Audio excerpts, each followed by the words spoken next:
presentamos 24 Noche.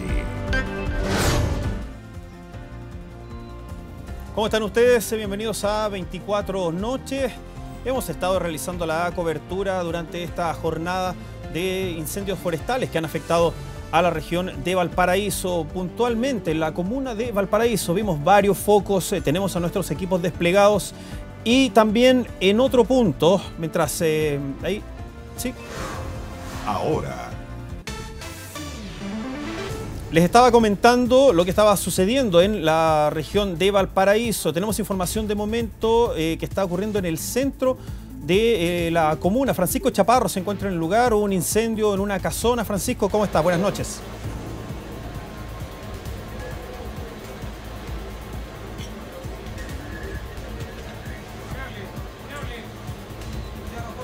Es un procedimiento que está en completo desarrollo por parte de personal de bomberos en el sector de José Tomás Ramos, algunos metros de lo que es la Plaza Sotomayor, y lamentablemente se confirma la muerte de dos niños de tan solo 15 y 10 años respectivamente en este incendio que afectó a una casona, principalmente al cuarto piso de este edificio, el cual tuvo que ser evacuado por personal de bomberos, quienes estaban en otro punto de la región de Valparaíso, en el sector de Chaparro Alto, pero al recibir esta alerta de fuego estructural rápidamente, 8 compañías del cuerpo de bomberos de esta zona se trasladaron al lugar y al menos 80 voluntarios estuvieron trabajando para poder controlar esta emergencia, evitando que se propagara hasta los otros pisos, también a las residencias colindantes, pero son los mismos vecinos quienes logran salir de este edificio, quienes alertan a personal de bomberos de la desaparición de estos dos niños, por lo que rápidamente se comenzó con toda la labor de búsqueda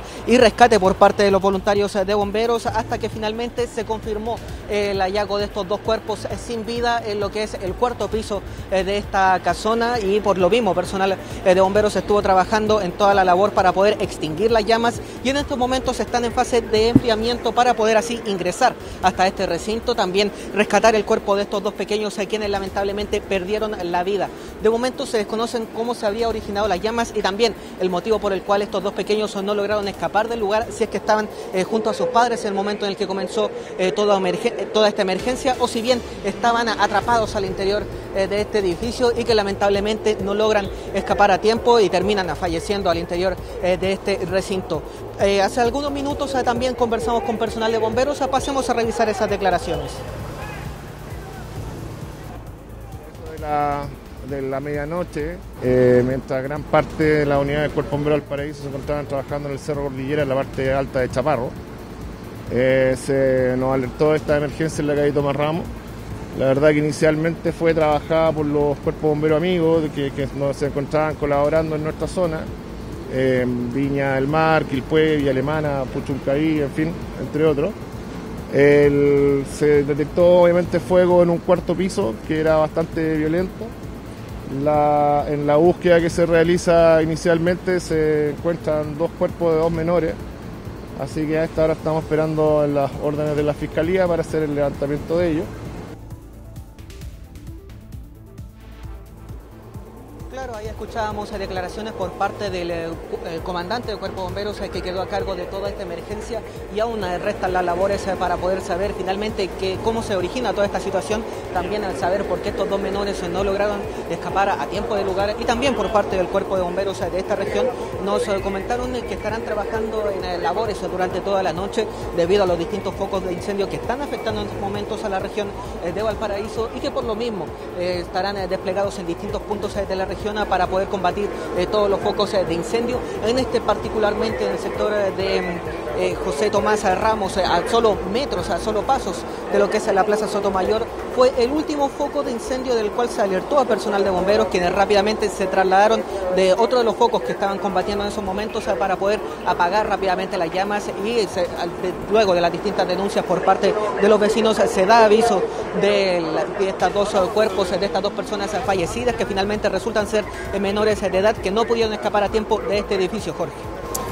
Una lamentable noticia, Francisco, tal como lo mencionabas tú y como corroboraba también, reafirmaba la noticia bomberos. Todo esto ocurre mientras se estaba realizando el trabajo de los focos de incendio principales en otro punto de Valparaíso. Te damos las gracias y te dejamos para que continúes recabando mayor información y de ser necesario retomamos el contacto.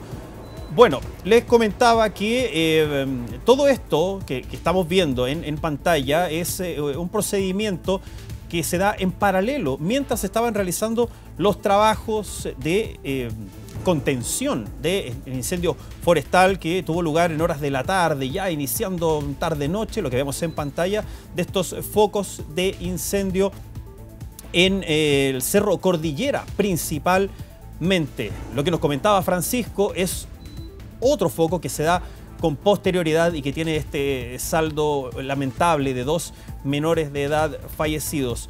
Puntualmente, lo que estamos viendo en pantalla, este incendio en Cerro Cordillera tuvo amplio despliegue porque fue de muy rápida propagación. En una evaluación que se realiza, señalan que fueron por lo menos unas 5 hectáreas consumidas. Esto en un lapso de tiempo muy acotado, muy breve. Claro, las condiciones climáticas, el viento. Teníamos contacto con Marcelo Álvarez y también con Patricia Flores durante esas horas y ellos nos mencionaban que el viento estaba favoreciendo el avance de las llamas y todo esto también provoca que las autoridades soliciten que por favor las personas que están en las cercanías empiecen a evacuar sus domicilios, sus casas, ya viendo las características de la emergencia de las que hemos sido testigos también en los meses de enero y febrero. Pasa esto entonces y comienza todo un operativo que afortunadamente tuvo réditos positivos. Y no tenemos que lamentar víctimas fatales en esta emergencia que les estoy comentando. Estamos con Marcelo Álvarez, quien se encuentra en el lugar y nos comenta más detalles de lo que ha sido toda esta emergencia. Marcelo, muy buenas noches. Hola Jorge, buenas noches. Sí, claro, ha calmado un poco la situación acá arriba en la parte alta del Cerro Cordillera tras una noche de terror, una noche de mucha angustia para los vecinos. Como podemos ver al fondo de esta calle, la calle Chaparro, una de las más empinadas de este sector, aún se mantienen los carros bomberiles trabajando, extinguiendo los últimos puntos calientes que se mantienen en la parte alta de este incendio que comenzó cerca de las 21:30 horas y que se extendió con muchísima rapidez por las viviendas que estaban literalmente pegadas a la quebrada que hay en este sector. Aparentemente un elemento incandescente, hablan de una bengala, habría sido lanzada, digo todo esto en potencial porque todavía no hay seguridad respecto a eso, habría sido lanzada por uno de los vecinos, generando un incendio en el fondo de la quebrada, un incendio primero de carácter forestal y luego avanzó rápidamente, empujado por el viento que se sentía durante esta noche con gran intensidad en este sector, directamente a las viviendas que resultaron absolutamente destruidas. Lamentablemente, cerca de 10 son las primeras que se contabilizaron a esa de las 21, 15, 30 horas aproximadamente, pero no hay claridad respecto del total de las viviendas afectadas durante este siniestro. Solo mañana, cuando la luz del día deje ver el verdadero impacto de las llamas, se podrán contabilizar con exactitud la dimensión de esta tragedia. Lo que sí les puedo decir es que felizmente no hubo personas heridas entre los vecinos, no hubo desgracias que lamentar, solamente la destrucción de las viviendas acá en la parte alta de Cordillera, del Cerro Cordillera. En un momento la situación se tornó tan compleja que la Senapred, en los equipos de emergencia y las autoridades locales establecieron llamados de evacuación vía celular para que la gente evacuara sus viviendas y comenzara a bajar. Muchos de ellos lo hicieron, pero también se complicó la situación porque la calle principal de acceso a este punto estaba abarrotada de vehículos que trataban de salir y también los vehículos de emergencia de bomberos que trataban de subir hasta este punto. Fue una situación muy compleja, muy desesperada. No hay claridad respecto a cuántas son las personas damnificadas ni cuántas son las viviendas completamente destruidas. Lo que sí está claro es que hubo muchísima angustia entre los vecinos durante esta jornada trágica acá en el Cerro Cordillera. Vamos a escuchar lo que nos dijeron los vecinos a propósito del momento en que tuvieron que evacuar sus viviendas, la angustia que vivieron y la pena también al ver que las casas de sus vecinos, a metros de las propias, eran consumidas por el fuego. Escuchamos. Viento, ya hemos visto la experiencia que han sufrido en otros barrios, ¿no? Y nosotros esperábamos lo peor de todo esto, po. Bajamos las casas, evacuamos a la familia, los más pequeños, las mujeres, los niños, los quedamos los puros hombres aquí nomás. Lamentablemente se perdió hartas casas, hay gente que quedó encerrada. Sí, por supuesto, y nos evacuaron. Fue bombero y lo evacuó a nosotros. Nos hizo salir de nuestras casas. Así que ahí están cerraditas, sacamos lo justo y necesario. ¿Las llamas se veían muy cerca? Horrible, horrible. Esto era rojo, pues usted veía para allá todo rojo y un ventarrón que no se soportaba. Eso fue lo peor, pues, el viento. Si no hubiera habido viento, a lo mejor no habría sido tanto. Claro, decía ahí una de las vecinas que felizmente no vio destruida su vivienda, que lo más complejo era el viento, que a eso de las 9 de la noche empujaba con mucha fuerza las llamas hacia las viviendas que resultaron afectadas. El origen del fuego no está claro. Ninguna de las autoridades locales que entregaron su testimonio acá en el cerro, tanto bomberos como la gente de CONAF, se atrevió a decir qué fue lo que ocurrió. Sin embargo, entre los vecinos comenzó a circular rápidamente una versión respecto de que una de las personas, de los habitantes de este sector, habría lanzado una bengala minutos antes de que comenzaran las llamas. No hay claridad respecto a eso. Sí están circulando a través de redes sociales una serie de videos respecto de la aparición de esta bengala. Se ve claramente cómo sale desde uno de los costados del Cerro Cordillera y cae directamente al fondo de una quebrada, originando las llamas que, azuzadas y alentadas por el viento, consumieron una cantidad aún indeterminada de viviendas acá en este sector. Vamos a escuchar lo que nos dijeron las autoridades, en este caso los bomberos de Valparaíso y también la gente de la CONAF, que tiene claridad absoluta respecto de que por lo menos desde el punto de vista forestal el incendio está extinguido. Además del incendio del Cerro Cordillera, hay un segundo foco que se encuentra en el sector de Placilla de Peñuela, en el sector particularmente de Tranquila Luz, el cual, según lo que nos informa CONAF, se encuentra ya en proceso de control. Mire, hasta ahora tenemos la información de que hay un número indeterminado de viviendas afectadas. Es una información que vamos a corroborar en los próximos minutos.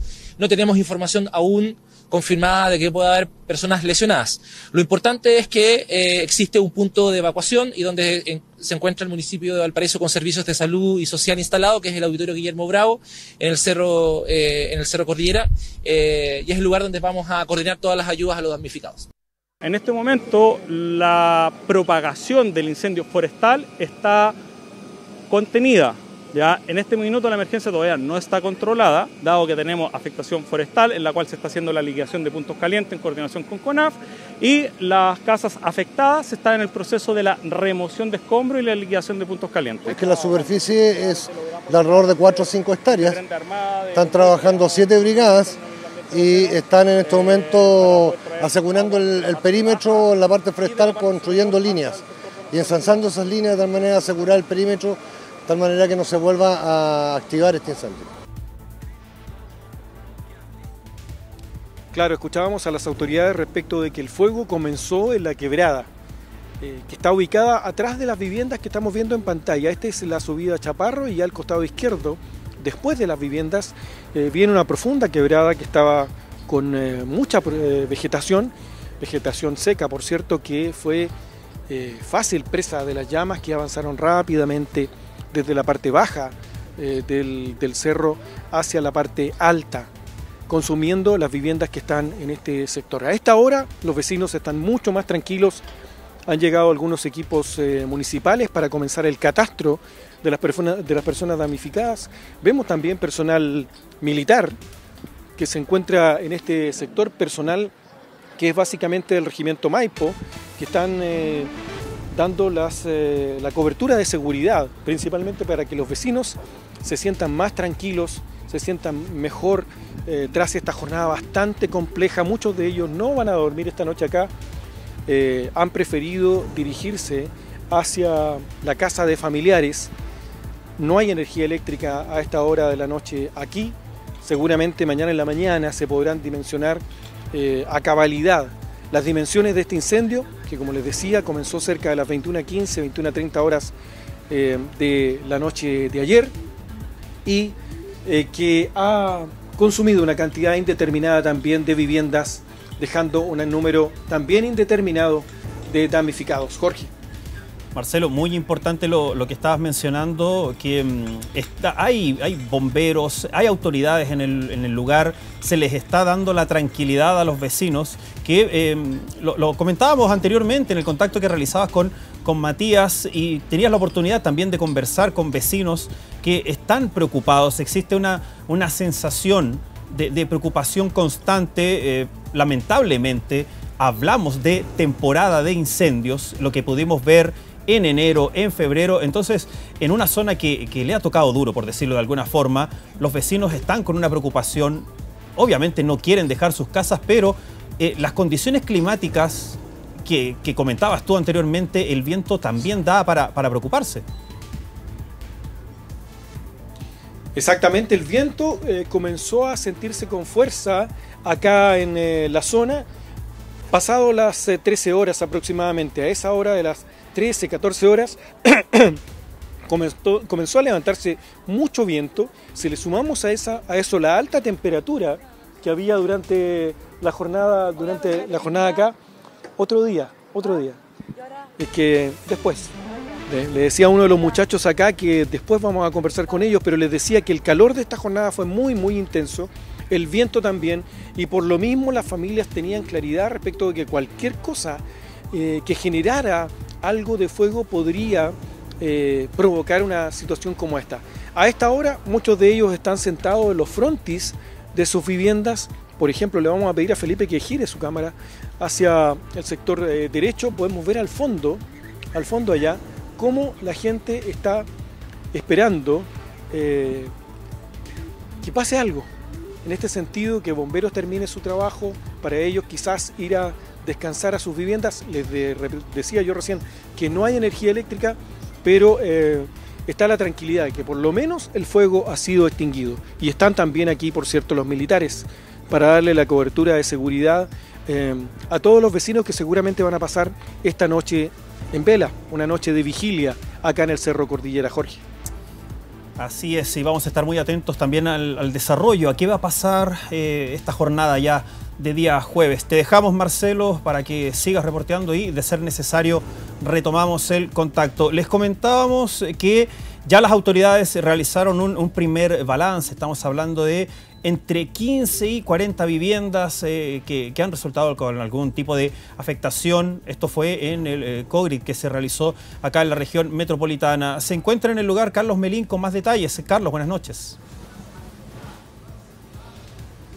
Hola, ¿cómo están? Un gusto de poder saludarles. Claro, estuvo la ministra del Interior y diferentes autoridades de diferentes carteras para atender las necesidades de lo que es esta nueva emergencia con alerta roja ahí en la provincia de Quilpué, Valparaíso, que se registró durante esta noche. De acuerdo con los antecedentes por este incendio de características forestales que derivó en incendio estructural afectando entre 15 y 45 viviendas. Es por eso que se reunieron de manera urgente acá en la dependencia de Senapred estas autoridades para poder determinar cuáles son los pasos a seguir en las próximas horas. En una emergencia que se trata de dos incendios forestales en simultáneo. Cerca de las 9 de la noche es que parte uno ahí en el Cerro Cordillera, en el sector de la Quebrada de Chaparro, y posteriormente a las 11 de la noche comienza otro incendio en el sector de La Caldera. Hasta el momento existen diferentes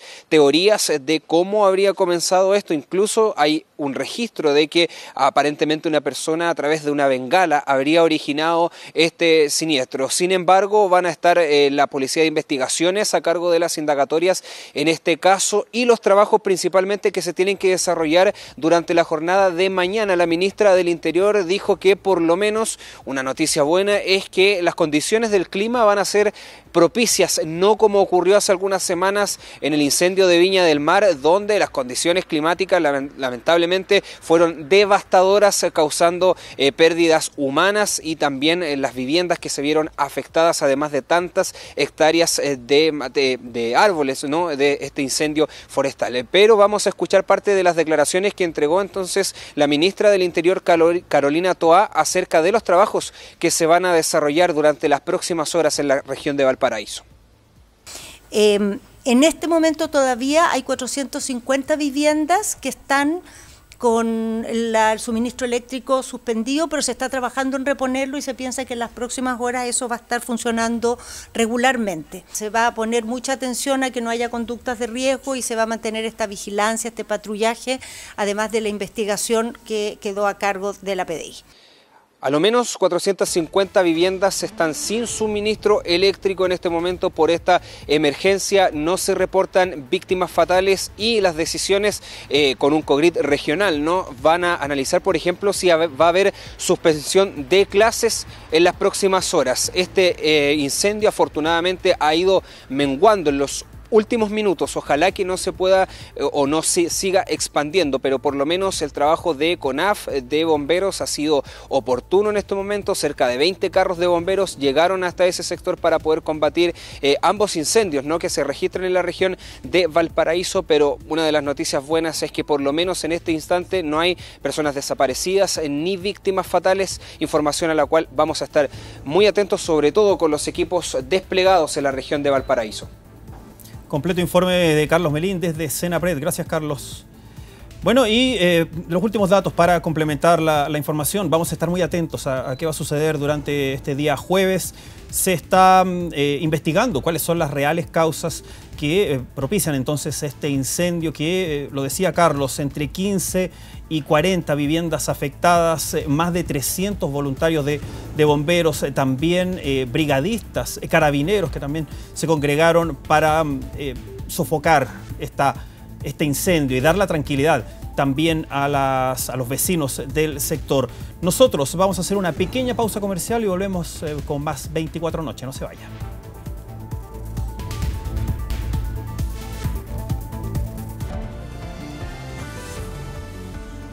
Seguimos con más información acá en 24 Noche. ¿Se desplegarán las Fuerzas Armadas en apoyo al orden público?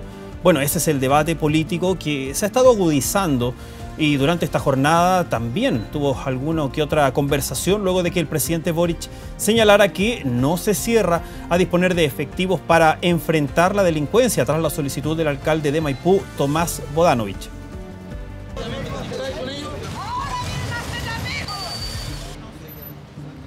Fiscalizaciones que este martes pusieron el foco nuevamente en Maipú y la toma donde fueron encontrados los restos del exmilitar venezolano Ronald Ojeda, despliegue policial en la zona en la misma jornada que una solicitud provocó un intenso debate político, la del alcalde de la comuna Tomás Bodanovich, que en el propio Palacio de la Moneda se sumó a otra polémica petición, el despliegue de miembros de las Fuerzas Armadas para colaborar con la labor policial y la protección de la llamada infraestructura crítica.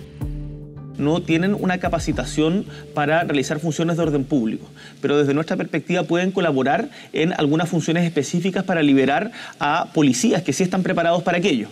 Eso requiere también modificaciones legales y yo no me cierro en ningún caso a poder disponer de esas herramientas, por ejemplo, mediante la ley de infraestructura crítica, es algo que tiene que ser discutido en el Congreso. Apertura presidencial para el despliegue militar con una función específica, facultad contemplada en un proyecto de ley en el Congreso. Agradecemos que el gobierno, luego de 2 años que le hemos pedido, se abra esta posibilidad. Pero queremos advertirle que sea con reglas claras. Si hemos estado disponibles a contribuir en esa dirección, tiene que ver con buscar caminos para generar marcos con la ley de infraestructura crítica y con la ley de reglas del uso de la fuerza. La toma de decisiones que han tomado países vecinos y, por ejemplo, disponga un estado de excepción en la región metropolitana. Este tipo de llamado a usar militares contra la delincuencia levantan expectativas desmedidas. En la oposición sí, algunos insistieron en el camino de decretar un estado de excepción para la región metropolitana, otros se mostraron sorprendidos ante la posibilidad de contar con un eventual despliegue de las Fuerzas Armadas para proteger la llamada infraestructura crítica. Ese proyecto en particular está presentado desde el año pasado, dentro de los plazos que nos comprometimos, está con sus urgencias. En el verano hicimos un trabajo con los senadores de la comisión y con sus asesores para tratar de ir encontrando nudos críticos y aprobarlo rápido. Debate en el Congreso que sumó un ingrediente debido a una de las posibilidades que planteó el presidente. Estamos conversando con los partidos algunos mecanismos que sean más rápidos, por ejemplo una reforma constitucional que nos habilite a hacerlo mediante decreto. Yo no soy partidario de darle a este presidente o a los que vengan la facultad de, por decreto, usar a las Fuerzas Armadas cuando quiera en la vía pública. Sacar militares a la calle de ninguna manera resuelve este problema. Lo manifestaron los mismos comandantes y jefes en el COSENA. Mientras las Fuerzas Armadas están expectantes frente a la posible decisión, la idea de aprobar el despliegue militar vía decreto no gustó en el Congreso. El propio ministro Elizalde zanjó la polémica y descartó esa alternativa para regular un eventual despliegue militar. Quienes bajo otra herramienta podrían respaldar funciones de seguridad pública, lo que ha despertado un intenso debate incluso entre los mismos alcaldes. Los militares están entrenados para la guerra, no están entrenados para las ciudades. Entonces mi pregunta es, ¿los van a entrenar? ¿Les van a dar otro tipo de equipamiento? Y si llegan a tener que disparar, ¿los van a defender o los van a acusar por violación de derechos humanos? Yo no le veo absolutamente ninguna viabilidad por ahora. Implementar una política en que los militares jueguen un rol, por ejemplo, en lo que se ha denominado ley de infraestructura crítica, es una decisión que creo correcta. Para la alcaldesa de Providencia, la medida es inviable sin la existencia de una ley que regule las reglas del uso de la fuerza. Despliegue de militares que desde que inició su debate generó incomodidad en el Frente Amplio, bancada que hoy pide agilizar el proyecto de RUF e infraestructura crítica en el Congreso. Respecto de infraestructura crítica, estamos trabajando, vamos a aprobar esto. Lo que estoy diciendo es que no necesariamente infraestructura crítica es capaz de desbaratar al crimen organizado. La ley que estamos esperando, que duerme en el Senado, de infraestructura crítica, que permite a los militares en determinadas situaciones resguardar determinada infraestructura. Ese es el mecanismo. El posible despliegue de militares en labores de seguridad pública depende así del avance de las leyes que están en el Congreso, reglas del uso de la fuerza e infraestructura crítica que aún están siendo debatidas en sus respectivas comisiones. Bueno, ya más de una semana del retorno a clases en este año 2024, miles de apoderados están prácticamente desesperados por la falta de cupos en los establecimientos escolares. Se estima que casi 3.000 estudiantes no tendrían matrícula escolar. Parlamentarios presentaron un recurso a la Defensoría de la Niñez. Tenemos un déficit de 3.000 niños sin escuela y no hay ningún tipo de respuesta. ¿Qué pasa? ¿Qué pasa con el sistema? ¿Qué pasa con el programa? Incertidumbre, dudas y desesperación son solo algunos de los sentimientos que comparten miles de apoderados de distintas regiones del país y que tienen a sus niños en pleno marzo sin matrícula escolar. Estamos buscando colegio desde diciembre y la verdad las cosas es que acá la única respuesta aquí al ministerio es que tienes que entrar por el sistema SAE. Me dijeron que acá no había nada que hacer. Como mi hijo está en el número 50, ya este año el niño no tenía colegio. Mi hija pasó a primero básico, le van a enseñar a leer, le van a enseñar a escribir, pero no tiene escuela. Tendría que esperar por lo menos hasta diciembre. Y así suman y siguen los testimonios de decenas de apoderados que han postulado a múltiples establecimientos, aún sin éxito. Ana, por ejemplo, vive en San Pedro de la Paz, Concepción. Su hija tiene 12 años, debería estar cursando séptimo básico. Asegura haber recurrido a todas las instancias en búsqueda de una respuesta. 5 colegios. Llevo 2 años postulando, los cuales mi niña no ha podido ir al colegio. No está estudiando hace 2 años. Estuve en el número 1 de las primeras en el cupo. Hasta el día de hoy nunca la han llamado. Nosotros tenemos que adaptarnos a lo que el Estado nos da. El sistema de acceso escolar, según cifras del Ministerio de Educación, inició su proceso el año pasado con más de 500.000 inscripciones. Más de 43.000 alumnos no lograron ingresar a un colegio. La plataforma Anótate en la lista debía encargarse de solucionar ese déficit, pero hoy más de 3.000 estudiantes continúan sin una respuesta. Nosotros todos los días salimos a trabajar en la mañana y ella ve cómo los niños van al colegio con su uniforme y todo. Se le están vulnerando los derechos en varios ámbitos, a relacionarse con otros niños, a tener un aprendizaje como corresponde, a estudiar como cualquier niño normal. Desde la Comisión de Educación del Senado cuestionaron al Ministerio de Educación y aseguraron que presentarán diferentes casos a la Defensoría de la Niñez por vulneración de derechos. Aquí se está vulnerando el derecho de niños y niñas de poder ingresar a los establecimientos educacionales. No es una solución que aquí la subsecretaria de Educación diga que aquellos estudiantes que en el día de hoy no tienen matrícula pueden dar exámenes libres. Mientras que desde Subsecretaría de Educación aseguran que esto no se trata de una crisis a nivel nacional, sino más bien de un problema sectorial en comunas ya detectadas. Nosotros tenemos un trabajo con nuestros equipos territoriales en las regiones donde hay mayor demanda insatisfecha, desde la autorización de cupos primero, luego sobrecupos, creación de cursos, creación de nueva infraestructura y también autorización en caso que sea necesario de jornada flexible. Desde el Mineduc aseguran que han habilitado más de 13.000 cupos desde 2022 a la fecha y también advierten una presión al sistema producto de la inmigración. Han ingresado a Chile personas migrantes que han obtenido el RUT provisorio para ingresar a escuelas por el orden de 150.000 personas, o superior a ese número. Eso significa que para cobijarlos a todos tendríamos que estar construyendo 300 establecimientos educacionales. Por tanto, lo que hoy día estamos haciendo es recuperar la capacidad del sistema. Lo cierto es que hoy son miles de estudiantes los que se encuentran a la espera de una respuesta concreta con respecto a su futuro escolar. Filas como estas se han convertido en la tónica de las últimas semanas, apoderados y organizaciones que exigen algo tan básico como el acceso a la educación. Internacional. Crece la tensión en Europa y los suecos se preparan para un posible conflicto militar, educando a sus ciudadanos e incluso crearon un libro de emergencia para las situaciones de crisis. Todo esto mientras Vladimir Putin hizo una nueva advertencia.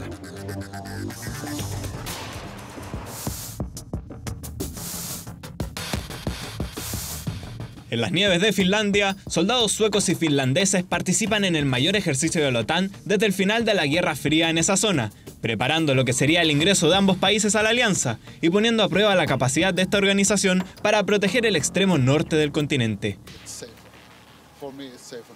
Ahora es más seguro porque somos vecinos de Rusia y Finlandia en el medio. Definitivamente lo necesitábamos.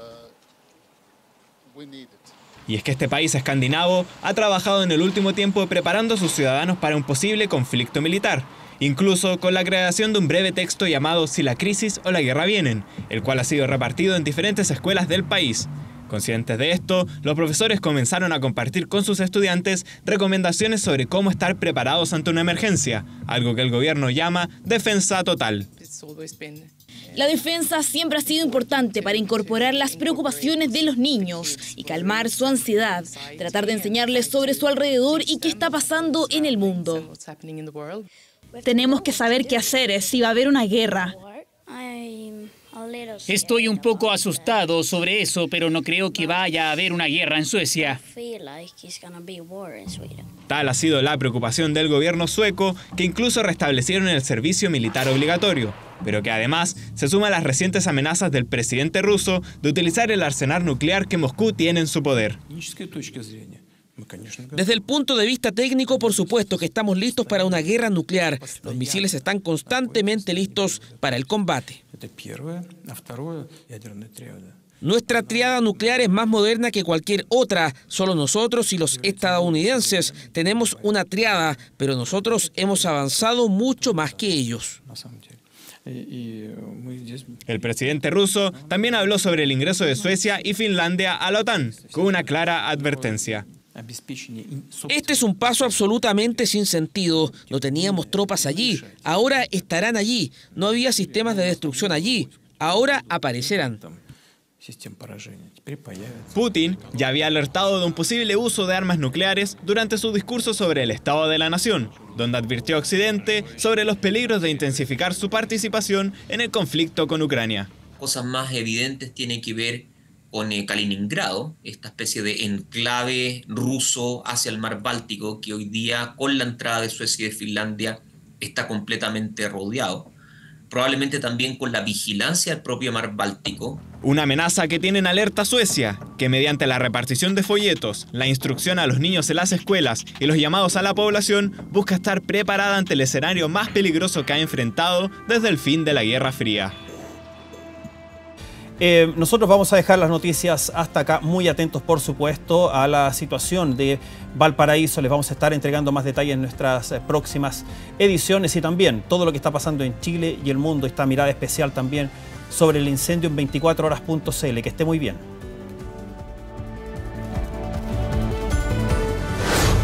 Con el auspicio de Great Wall Motors, hemos presentado 24 Noche.